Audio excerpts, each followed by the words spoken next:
ನನ್ನ ಹೆಸರು ಮಂಜುಳಾ, ಇವಳ ಹೆಸರು ಶಿಲ್ಪಾ.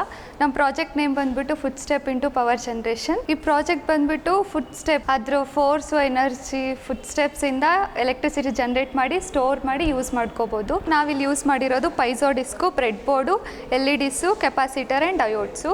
ಇಲ್ಲಿ ಜಸ್ಟ್ ನಾವು ಫೋರ್ಸ್ ಕೊಟ್ಟರೆ, ಲೈಕ್ ನಾವು ಇದು ಕಾಲಲ್ಲಿಂದ ಮಾಡಬೇಕಾಗಿರೋದು LED ಗ್ಲೋ ಆಗುತ್ತೆ. ನಾವಿಲ್ಲಿ ಫೋರ್ಸ್ ಕೊಟ್ಟರೆ ಎಲ್ಲೆಲ್ಲಿ ಇಂಪ್ಲಿಮೆಂಟ್ ಮಾಡ್ಬೋದು ಅಂದರೆ bus stop, railway station, shopping malls, airports etcetera. ಇದೊಂದು ಸಿಂಪಲ್ ಮೆಥಡ್, ನಾವು ಸಿಂಪಲ್ ಆಗಿ ಇಂಪ್ಲಿಮೆಂಟ್ ಮಾಡಿದ್ದೀವಿ ಅಷ್ಟೇ. ಇದರಿಂದ ನಾವು ಎಲೆಕ್ಟ್ರಿಸಿಟಿನ ರಿಕವರ್ ಮಾಡ್ಕೋಬಹುದು. And by renewable resources, solar energy, wind energy, ಅದರಿಂದ ಎನರ್ಜಿ ಸಿಗುತ್ತೆ ಫಾರ್ ಸರ್ಟನ್ ಟೈಮ್. ಅಂದರೆ ಇವಾಗ ಸೋಲಾರ್ ಎನರ್ಜಿ ಸಿಗೋದು ಸಮ್ಮರಲ್ಲಿ ಮಾತ್ರ, ವಿಂಟರಲ್ಲಿ, ರೈನಿಯಲ್ಲಿ ಸಿಗಲ್ಲ. ಸೊ ಇದು ಬಂದ್ಬಿಟ್ಟು ಇಯರ್ ಫುಲ್ ಆಗಿ ನಾವು ಮೂಮೆಂಟಿಂದ ಎನರ್ಜಿನ ಸ್ಟೋರ್ ಮಾಡ್ಕೊಂಡು ನಮ್ಗೆ ಎಲ್ಲೆಲ್ಲಿ ಬೇಕೋ ಅಲ್ಲಲ್ಲಿ ಯೂಸ್ ಮಾಡ್ಕೋಬಹುದು. ನಾವು ಈ ಪ್ರಾಜೆಕ್ಟ್ ಮಾಡೋಕ್ಕೆ ಒಂದಿನನೇ ತಗೊಂಡಿರೋದು, ಬಟ್ ಥಿಂಕ್ ಮಾಡೋಕ್ಕೆ ತುಂಬ ದಿನ ತಗೊಂಡಿದ್ದೀವಿ. ಇದು ರೀಸೆಂಟಾಗಿ ಜಪಾನಲ್ಲಿ ಇಂಪ್ಲಿಮೆಂಟ್ ಮಾಡಿದ್ದಾರೆ.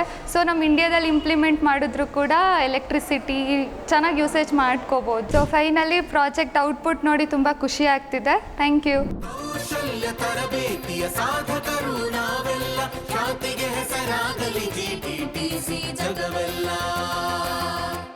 ಭವಿಷ್ಯದ ತಂತ್ರಜ್ಞಾನ